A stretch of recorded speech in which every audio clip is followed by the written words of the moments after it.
தமிழ்நாட்டில் நாளை முதல் 4 நாட்களுக்கு மிதமான மழை பெய்யக்கூடும் என சென்னை வானிலை ஆய்வு மையம் கணித்துள்ளது. இது தொடர்பாக வானிலை மையம் வெளியிட்டிருக்கும் செய்திக்குறிப்பில் தமிழ்நாடு மற்றும் புதுச்சேரியில் இன்று வறண்ட வானிலை நிலவக்கூடும் என தெரிவிக்கப்பட்டுள்ளது. காலை வேளையில் பொதுவாக லேசான பனிமூட்டம் காணப்படும் என கூறப்பட்டுள்ளது. நாளை முதல் 28ஆம் தேதி வரை 4 நாட்களுக்கு தமிழகம் மற்றும் புதுச்சேரியின் ஓரிரு இடங்களில் லேசானது முதல் மிதமான மழை பெய்யக்கூடும் என சென்னை வானிலை ஆய்வு மையம் கணித்துள்ளது. குறிப்பாக திருநெல்வேலி, தென்காசி, தூத்துக்குடியில் நாளை மறுதினம் முதல் வெள்ளிக்கிழமை வரை மிதமான மழை பெய்யக்கூடும் என தனியார் வானிலை ஆய்வாளர் கிருத்திகா முருகேசன் தனது எக்ஸ் பக்கத்தில் பதிவிட்டுள்ளார். சென்னையை பொறுத்தவரை பகல் பொழுதில் மிதமான வெப்பம் இருக்கும் என்றும் நாளை முதல் இரவில் புழுக்கம் அதிகமாக இருக்கும் எனவும் கணிக்கப்பட்டுள்ளது. அரசு ஊழியர்கள் மற்றும் ஆசிரியர் சங்கங்களின் கோரிக்கைகளுக்கு தீர்வு காணும் விதமாக அமைச்சர்கள் அடங்கிய குழுவை அமைத்து முதலமைச்சர் மு.க.ஸ்டாலின் உத்தரவிட்டுள்ளார். தமிழ்நாட்டில் அரசு ஊழியர்களுக்கு புதிய ஓய்வூதிய திட்டத்தை ரத்து செய்து பழைய ஓய்வூதிய திட்டத்தை அமல்படுத்த கோரி அரசு ஊழியர்கள் சங்கத்தினர் நீண்ட காலமாக போராடி வருகின்றனர். இதுகுறித்து பரிந்துரைக்க 9 மாத கால அவகாசத்துடன் IAS அதிகாரிகள் அடங்கிய ஒரு குழுவை தமிழ்நாடு அரசு அமைத்தது. இதற்கு அரசு ஊழியர்கள் சங்கத்தினர் கடும் எதிர்ப்பு தெரிவித்தனர். இந்நிலையில் அரசு ஊழியர்கள் மற்றும் ஆசிரியர் சங்கங்களின் கோரிக்கையை பரிசீலித்து அவற்றின் மீது உரிய முடிவுகளை காணும் வகையில் அமைச்சர்கள் அடங்கிய குழுவை அமைத்து முதலமைச்சர் மு.க.ஸ்டாலின் உத்தரவிட்டுள்ளார். இந்த குழுவில் அமைச்சர்கள் ஏவ வேலு, தங்கம் தென்னரசு, அன்பில் மகேஷ், கயல்விழி செல்வராஜ் ஆகியோர் இடம்பெற்றுள்ளனர். அரசு ஊழியர் மற்றும் ஆசிரியர் சங்கங்களின் கோரிக்கை குறித்து சங்க நிர்வாகிகளுடன் திங்கட்கிழமை தலைமைச் செயலகத்தில் அமைச்சர்கள் பேச்சுவார்த்தை நடத்த உள்ளதாகவும் தமிழ்நாடு அரசு அறிவித்துள்ளது. புதுக்கோட்டை அதிமுக பிரமுகர் ஜகபர் அலி கொலை வழக்கில் கைது செய்யப்பட்டுள்ள 5 பேரில் 3 மீது குண்டர் சட்டத்தின் கீழ் நடவடிக்கை எடுக்கப்பட்டுள்ளது. அதிமுக பிரமுகரும் சமூக ஆர்வலருமான ஜகபர் அலி கனிம வளங்களின் கொள்ளைக்கு எதிராக புகார் அளித்திருந்த சூழலில் கடந்த ஜனவரி 17ஆம் தேதி லாரி ஏற்றப்பட்டு படுகொலை செய்யப்பட்டார். இந்த வழக்கில் RR கிரஷர் உரிமையாளர்கள் ராமையா, ராசுவின் மகன் தினேஷ்குமார், லாரி உரிமையாளர் முருகானந்தம், லாரி ஓட்டுநர் காசிநாதன் ஆகிய 5 பேர் கைது செய்யப்பட்டனர். தொடர்ந்து சமூக ஆர்வலர்களின் கோரிக்கையை அடுத்து திருமயம் காவல் ஆய்வாளர் குணசேகரன் பணியிடை நீக்கம் செய்யப்பட்டார். வட்டாட்சியர் புவியரசன் பணியிட மாறுதல் செய்யப்பட்டார்.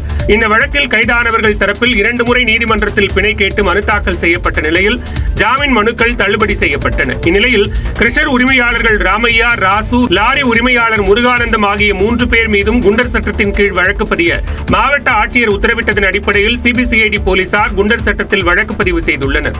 5 பேரும் புதுக்கோட்டை மாவட்ட சிறையில் அடைக்கப்பட்ட நிலையில் குண்டர் தடுப்பு சட்டத்தில் கைது செய்யப்பட்ட 3 பேர் திருச்சி மத்திய சிறைக்கு மாற்றப்பட்டுள்ளனர்.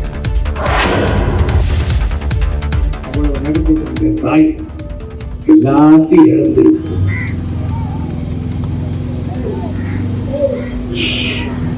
மூக்குல காதுல எல்லாத்தையும் தொடர்பு கட்சியோடு செத்து போனான்.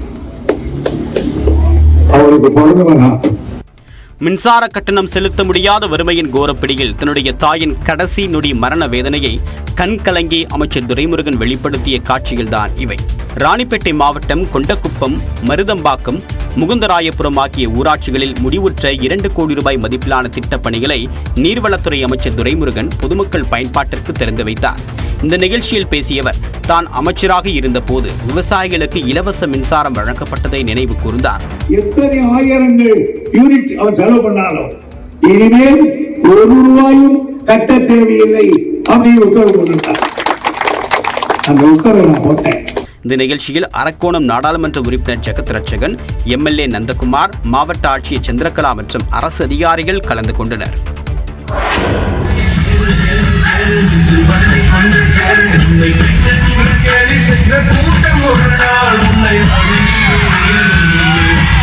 கோவை மாவட்டம் அன்னூரில் நடைபெற்ற மக்கள் ஒற்றுமை விழா கலை நிகழ்ச்சியில் பெண்கள் கயிற்றில் தொங்கி சாகசங்களை செய்த காட்சிதான் இது. அன்னூரில் தமிழ்நாடு முற்போக்கு எழுத்தாளர் கலைஞர் சங்கம் மற்றும் இந்திய ஜனநாயக வாலிபர் சங்கம் இணைந்து மக்கள் ஒற்றுமை விழா நிகழ்ச்சியை நடத்தினர். 2 நாட்கள் நடைபெற்ற இந்த நிகழ்ச்சியில் சிலம்பாட்டம், பறையாட்டம், கர்நாடக மலைவாழ் மக்களின் தனித்துவமான டொல்லு குனித்தா ஆகிய கலை நிகழ்ச்சிகள் நடைபெற்றன.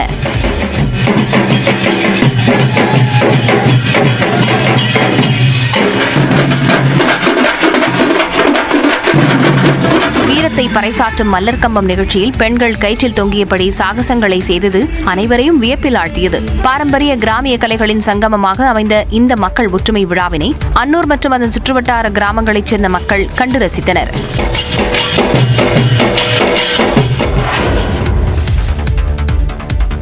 மதுரை திருப்பரங்குன்றம் மலை சர்ச்சை ஒருபுறம் இருக்க, சேலம் ஏற்காட்டிலும் மத வழிபாடு தொடர்பாக பிரச்சனை எழுப்பப்பட்டதால் போலீசார் குவிக்கப்பட்டனர். சுற்றுலா தலமான ஏற்காடு மலைப்பாதை 20 கொண்டை ஊசி வளைவுகளை கொண்டது. இதில் 8வது கொண்டை ஊசி வளைவில் அந்தோணியார் தேவாலயம் உள்ள நிலையில் அங்குள்ள ஒரு இடத்தில் மேரி மாதா படமும் வைக்கப்பட்டுள்ளது.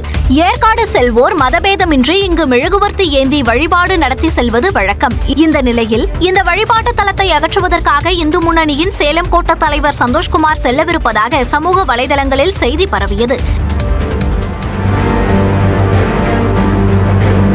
இதையடுத்து சம்பந்தப்பட்ட இடத்தில் ஏற்காடு உதவி ஆய்வாளர் தலைமையில் காவலர்கள் பாதுகாப்பு பணியில் ஈடுபட்டனர். சமூக பதற்றத்தை தடுக்கும் வகையில் ஏற்காடு மலை அடிவார சோதனை சாவடியிலும் கூடுதல் காவலர்கள் பணியில் ஈடுபடுத்தப்பட்டுள்ளனர்.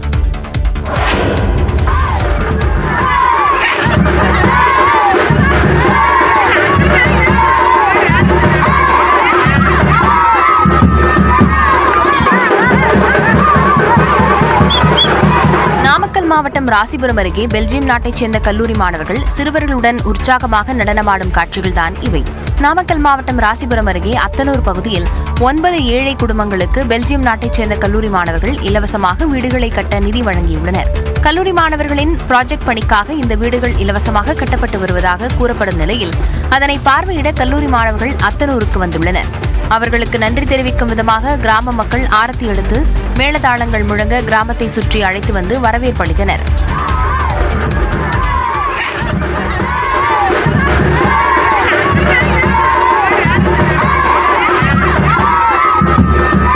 முதற்கட்டமாக 9 வீடுகள் கட்டப்பட்டு வரும் நிலையில் இந்த கட்டுமான பணிகள் விரைவில் நிறைவு பெறும் என எதிர்பார்க்கப்படுகிறது.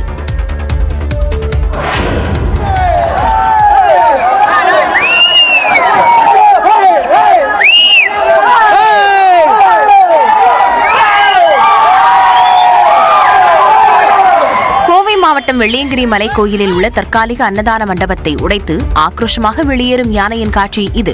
கோவை மாவட்டம் வெள்ளியங்கிரி மலை கோயிலில் மகா சிவராத்திரியை முன்னிட்டு தினந்தோறும் ஆயிரக்கணக்கான பக்தர்கள் மலையேற்றத்தில் ஈடுபட்டு வருகின்றனர். மலைப்பகுதியில் வனவிலங்குகள் நடமாட்டம் அதிகமாக இருக்கும் என்பதால் பக்தர்கள் பாதுகாப்பாக மலையேறி வருகின்றனர்.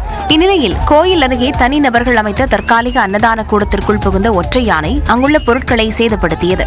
அன்னதான கூடத்தில் ஆக்ரோஷமாக வெளியேறிய யானை வனப்பகுதியை நோக்கிச் சென்றது. ஆபத்தை உணராமல் பக்தர்கள் யானையை துரத்திச் சென்ற சம்பவம் அதிர்ச்சியை ஏற்படுத்தியிருக்கிறது.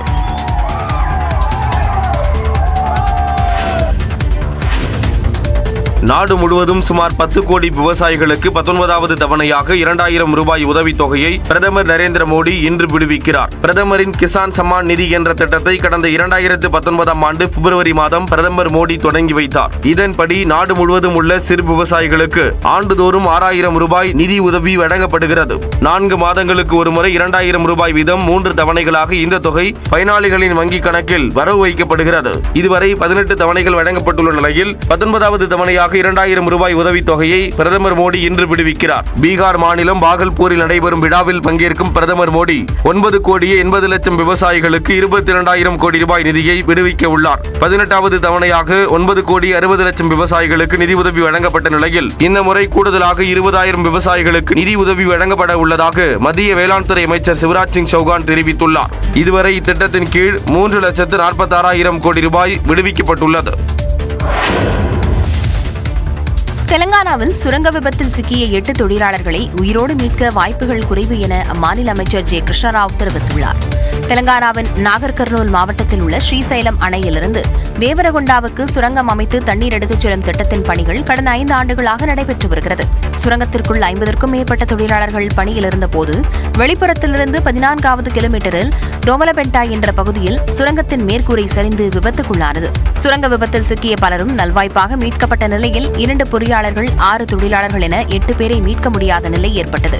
சம்பவ இடத்திற்கு விரைந்த தேசிய மற்றும் மாநில பேரிடர் மீட்புப் படையினர் தொடர்ந்து மீட்புப் பணியில் ஈடுபட்டுள்ளனர். மீட்புப் பணியை பார்வையிட்ட பிறகு செய்தியாளர்களை சந்தித்த தெலங்கானா அமைச்சர் ஜே கிருஷ்ணராவ் சுரங்கத்தில் சிக்கிய 8 பேரை உயிருடன் மீட்பது கடினம் எனவும் சுரங்கத்திற்குள் சேறு அதிகமாக இருப்பதால் மீட்புப் பணி சவாலாக இருப்பதாகவும் கூறினார். முன்னதாக தெலங்கானா முதலமைச்சர் ரேவந்த் ரெட்டியை தொலைபேசியில் தொடர்பு கொண்ட மக்களவை எதிர்க்கட்சித் தலைவர் ராகுல் காந்தி மாநில அரசின் சார்பாக எடுக்கப்பட்ட நடவடிக்கைகள் குறித்து கேட்டறிந்தார். மகா கும்பமேளாவில் புனித நீராட மக்கள் படையெடுப்பதால் பிரயாக்ராஜ் செல்லும் பிரதான சாலைகளில் கடுமையான போக்குவரத்து நெரிசல் ஏற்பட்டது. உத்தரப்பிரதேச மாநிலம் பிரயாக்ராஜில் 144 ஆண்டுகளுக்கு பிறகு மகா கும்பமேளா கோலாகலமாக நடைபெற்று வருகிறது. இதில் தினந்தோறும் கோடிக்கணக்கான மக்கள் பங்கேற்று 3 புனித நதிகள் சங்கமிக்கும் திரிவேணி சங்கமத்தில் நீராடி வருகின்றனர். வரும் 26ஆம் தேதியுடன் மகா கும்பமேளா நிறைவடையவிருக்கும் நிலையில் விடுமுறை தினமான ஞாயிற்றுக்கிழமையில் பக்தர்கள் குவிந்தனர். கும்பமேளாவில் புனித நீராடிய பக்தர்கள் காசி விஸ்வநாதர் கோவில், அயோத்தி ராமர் கோவில் உள்ளிட்ட கோவில்களிலும் வழிபாடு நடத்தினர்.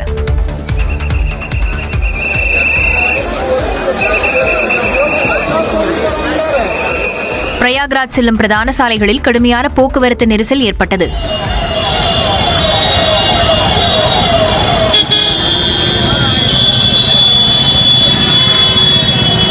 நெரிசலில் சிக்கிய வாகனங்கள் மெதுவாக ஊர்ந்து சென்றன. உக்ரைன் நாட்டை நேட்டோ அமைப்பில் இணைத்துக் கொண்டால் உடனடியாக பதவி விலக தயார் என அந்நாட்டு அதிபர் ஜெலன்ஸ்கி அறிவித்துள்ளார்.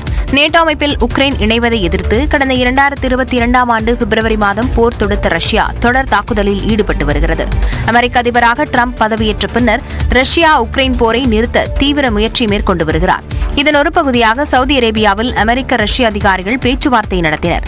இதில் உக்ரைன் தரப்பு கலந்து கொள்ளாத நிலையில் போர் நிறுத்த பேச்சுவார்த்தையில் உக்ரைன் பங்கேற்க வேண்டும் என்பது அவசியமில்லை என அதிபர் ட்ரம்ப் கூறினார். உக்ரைன் தலைநகர் கீவில் செய்தியாளர்களிடம் பேசிய அதிபர் ஜெலன்ஸ்கி உக்ரைனின் நிலைப்பாட்டை அதிபர் ட்ரம்ப் புரிந்து கொள்ள வேண்டும் எனவும் ரஷ்யாவிடமிருந்து உக்ரைனை பாதுகாப்பதற்கான வாக்குறுதிகளைத்தான் எதிர்பார்ப்பதாகவும் கூறியுள்ளார். தான் பதவி விலகினால்தான் உக்ரைனில் அமைதி திரும்பும் என நினைத்தால் அதற்கும் தான் தயாராக இருப்பதாகவும் உக்ரைன் நாட்டை நேட்டோ அமைப்பில் இணைத்துக் கொண்டால் உடனடியாக பதவி விலகவும் தயார் எனவும் உக்ரைன் அதிபர் ஜெலன்ஸ்கி அறிவித்துள்ளார். ரஷ்ய ராணுவ தினத்தை ஒட்டி உக்ரைனுக்கு எதிரான போரில் சிறப்பாக பணியாற்றிய வீரர்களுக்கு அந்நாட்டு அதிபர் புதின் பதக்கம் வழங்கி கௌரவித்தார்.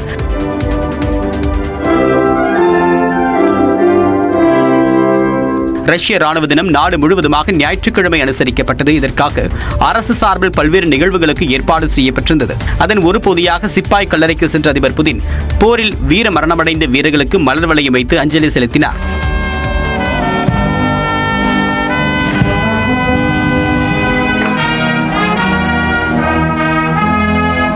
அதைத் தொடர்ந்து ராணுவ வீரர்களின் அணிவகுப்பை அவர் ஏற்றுக்கொண்டார்.